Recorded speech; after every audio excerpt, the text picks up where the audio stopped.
Assalamualaikum warahmatullahi wabarakatuh. Perkenalkan, kami dari kelas C yang beranggotakan 3 orang dan saya sendiri bernama Fauzia Nuhandia Putri dengan NIM akhir 225. Saya Diva Putri Fauzia dengan NIM akhir 236. Saya Andra Larindiani dengan NIM akhir 238. Pada saat ini kami akan menjelaskan identifikasi masalah terkait pembelian obat secara online. Masalah pertama yaitu meningkatnya pembelian obat secara online tanpa pengawasan tenaga kesehatan. Saat ini masyarakat semakin mudah membeli obat melalui internet dan e-commerce. Masalah yang kedua, banyak masyarakat membeli obat tanpa resep dokter dan melalui e-commerce. Hal ini dapat menyebabkan penggunaan obat yang tidak tepat. Dan masalah yang ketiga, peredaran obat ilegal dan tidak terdaftar BPOM masih ditemukan di e-commerce. Tentunya hal ini dapat membahayakan kesehatan masyarakat. Masalah berikutnya yaitu kurangnya pengetahuan masyarakat tentang penggunaan obat yang tepat. Banyak masyarakat belum memahami aturan pakai maupun risiko penggunaan obat. Selain itu, terdapat resiko salah dosis dan efek samping akibat penggunaan obat yang tidak sesuai. Karena ternyata sebagian orang merasa membaca deskripsi produk sudah cukup menggantikan tenaga kesehatan. Peradaban digital memang penuh kejutan. Berdasarkan identifikasi masalah tersebut, topik yang kami pilih adalah pembelian obat secara online tanpa pengawasan dan dampak terhadap kesehatan masyarakat. Selanjutnya, saya akan menjelaskan mengenai relevansi topik dengan bidang studi yaitu farmasi. Topik ini memiliki hubungan yang erat dengan bidang studi farmasi karena berkaitan langsung dengan pengelolaan dan penggunaan obat di masyarakat. Yang pertama, topik ini berkaitan dengan peredaran dan penjualan obat secara online yang saat ini semakin berkembang seiring kemajuan teknologi digital. Yang kedua, topik ini juga berhubungan dengan keamanan dan mutu dari suatu obat, dan obat yang beredar harus memiliki kualitas serta keamanan yang terjamin agar aman digunakan oleh masyarakat. Selain itu, farmasis memiliki peran penting dalam memberikan informasi obat yang benar kepada masyarakat, seperti aturan penggunaan, dosis, dan efek samping dari obat tersebut. Topik ini juga berkaitan dengan penggunaan obat yang benar di masyarakat agar obat yang digunakan secara rasional, aman, dan efektif. Selanjutnya mengenai relevansi topik dengan mata kuliah kewarganegaraan. Topik pembelian obat online juga relevan dengan mata kuliah pendidikan kewarganegaraan karena berkaitan dengan hak, kewajiban, dan perlindungan masyarakat dalam kehidupan bernegara. Pertama, topik ini berkaitan dengan peran pemerintah dalam mengatur dan mengawasi peredaran obat agar masyarakat terlindungi dari obat yang tidak aman. Kedua, masyarakat memiliki hak untuk mendapatkan obat yang aman dan berkualitas sebagai bentuk perlindungan konsumen. Selain memiliki hak, masyarakat juga mempunyai kewajiban untuk menggunakan obat secara bijak dan sesuai dengan aturan penggunaannya. Selain itu, topik ini juga berkaitan dengan perlindungan konsumen dalam sistem demokrasi, di mana pemerintah dan masyarakat sama-sama memiliki peran dalam menjaga keamanan dan penggunaan obat. Selanjutnya, kami akan membahas mengenai hasil infografis yang kami buat dengan topik yang telah kami tentukan. Pada saat ini, saya akan membahas infografis tentang fenomena pembelian obat online di Indonesia yang semakin meningkat sejak pandemi COVID tahun 2019 karena kemudahan akses teknologi dan internet. Pada bagian latar belakang, dapat dilihat bahwa penggunaan teknologi kesehatan meningkat sejak pandemi COVID. Digitalisasi layanan kesehatan membuat masyarakat lebih mudah membeli obat secara online kapan saja dan di mana saja.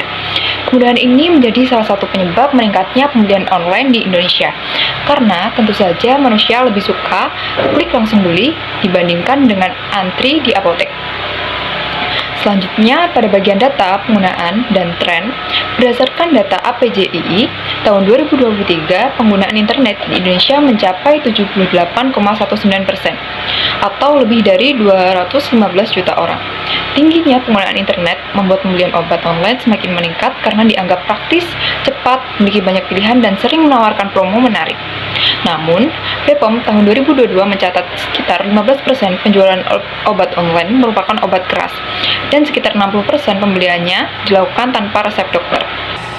Kemudian, pada bagian contoh kasus, terdapat kasus pembelian obat analgesik melalui marketplace tanpa resep dokter. Obat tersebut mengandung psikotropika sehingga pembeli tanpa sadar melanggar aturan hukum dan dapat membahayakan kesehatan.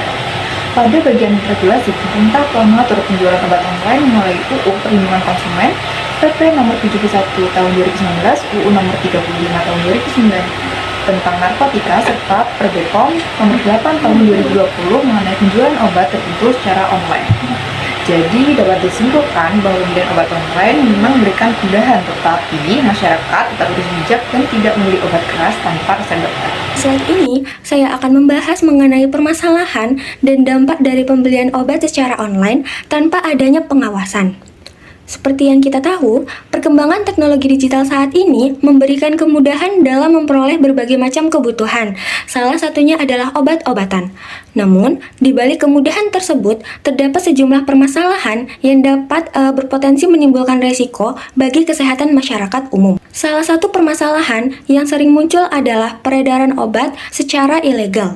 Pada platform online, tidak semua penjual itu tuh memiliki izin resmi, sehingga membuka peluang beredarnya obat-obat yang tidak terdaftar, tidak memenuhi standar, bahkan obat-obat yang tidak melalui suatu pengawasan tertentu.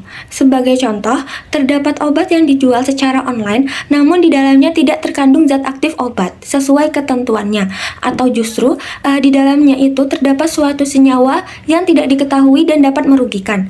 Dampaknya, tentu terapi menjadi tidak efektif, kemudian penyakit yang ditangani itu tidak kunjung membaik. Selain itu, kondisi ini juga dapat membahayakan kesehatan akibat adanya bahan-bahan yang tidak aman dan tidak terkontrol. Permasalahan yang kedua adalah penjualan obat-obatan tanpa adanya resep dokter. Karena lemahnya suatu pengawasan, maka obat-obatan keras dapat dibeli secara bebas tanpa adanya verifikasi resep. Padahal, seharusnya penggunaannya itu berada di bawah pengawasan dari tenaga kesehatan. Sebagai contoh, penggunaan obat analsik itu dapat dengan mudah diberi secara online oleh masyarakat untuk mengatasi nyeri tanpa adanya konsultasi terlebih dahulu. Padahal, penggunaan obat tersebut menjadi tidak rasional, seperti menimbulkan kesalahan dosis, frekuensi penggunaan yang tidak tepat, kemudian penggunaan jangka panjangnya itu dari obat analsik ini dapat menimbulkan efek samping seperti gangguan lambung maupun gangguan pada sistem saraf pusat. Kemudian, permasalahan yang ketiga adalah pengawasan dari marketplace sendiri yang belum optimal. Di sini masih terdapat celah dalam sistem pengawasan digital yang memungkinkan penjualan obat secara ilegal yang tidak resmi dan juga penjualan obat tanpa adanya resep dokter. Sebagai contoh, seperti obat tramadol itu masih dapat ditemukan dijual secara bebas melalui platform online tanpa pembatasan yang jelas. Padahal, obat tersebut berpotensi tinggi untuk disalahgunakan, terutama oleh pihak-pihak yang tidak memiliki indikasi medis, sehingga dapat menyebabkan ketergantungan, gangguan fungsi tubuh, hingga resiko overdosis. Permasalahan yang keempat adalah kurangnya edukasi dan informasi kepada masyarakat umum. Dalam pembelian obat secara online, informasi terkait dosis, cara penggunaan, indikasi, serta efek samping seringkali tidak disampaikan secara lengkap. Sebagai contoh, seseorang membeli obat flu yang mengandung antihistamin tanpa mengetahui efek sampingnya itu berupa kantuk. Kemudian dampaknya, penggunaan obat tersebut dapat mengganggu aktivitas sehari-hari, seperti menurunnya konsentrasi, bahkan dapat meningkatkan risiko kecelakaan apabila digunakan saat.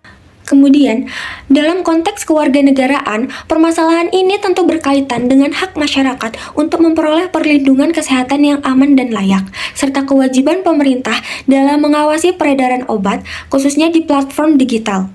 Selain itu, masyarakat juga memiliki tanggung jawab untuk menggunakan obat secara bijak dan sesuai aturan, sehingga tidak hanya bergantung pada kemudahan akses, tetapi juga mempertimbangkan aspek keamanan dan keselamatan diri masing-masing. Oleh karena itu, perlu diperhatikan bahwasanya penggunaan obat tanpa adanya pengawasan dari tenaga medis dapat membahayakan diri Anda sendiri dan juga orang lain. Saat ini masih banyak masyarakat yang membeli obat secara online tanpa tahu keamanannya. Kemudian banyak juga yang minum obat tidak sesuai dengan dosis, bahkan tanpa konsultasi kepada dokter. Akibatnya, efek sampingnya akan berbahaya, kondisinya akan semakin parah, bahkan dapat mengancam nyawa pasien tersebut. Tapi tenang, ada solusinya. Yang pertama, selalu beli obat melalui apotek resmi yang sudah terpercaya. Yang kedua, dicek dahulu izin edar BPOM-nya sebelum kamu menggunakan atau mengonsumsinya. Kemudian yang ketiga, dibaca label dan pahami aturan pakainya. Kemudian yang keempat, dikenali dulu dosis yang tepat untuk mewaspadai efek sampingnya. Kemudian yang paling penting itu konsultasi kepada dokter atau apoteker sebelum kamu meminum atau menggunakan obat tersebut. Sebagai warga negara yang baik, kita juga punya peran penting menggunakan obat dengan bijak dan jangan disalahgunakan. Ayo kita sebarkan informasi yang benar kepada keluarga dan orang-orang di sekitar kita. Pemerintah pun tidak tinggal diam. Mereka juga aktif mengawasi peredaran obat, menindaklanjuti obat ilegal, dan melindungi kita semua. Tapi semua itu akan lebih baik atau efektif kalau kita juga ikut berperan aktif. Ingat, bijak menggunakan obat adalah tanggung jawab kita bersama. Jaga dirimu, jaga keluargamu, dan jaga masyarakat kita. Gunakan obat dengan bijak, hidup lebih sehat, dan hidup lebih berkualitas. Berikut ini adalah proses pembuatan infografis pada kelompok kami.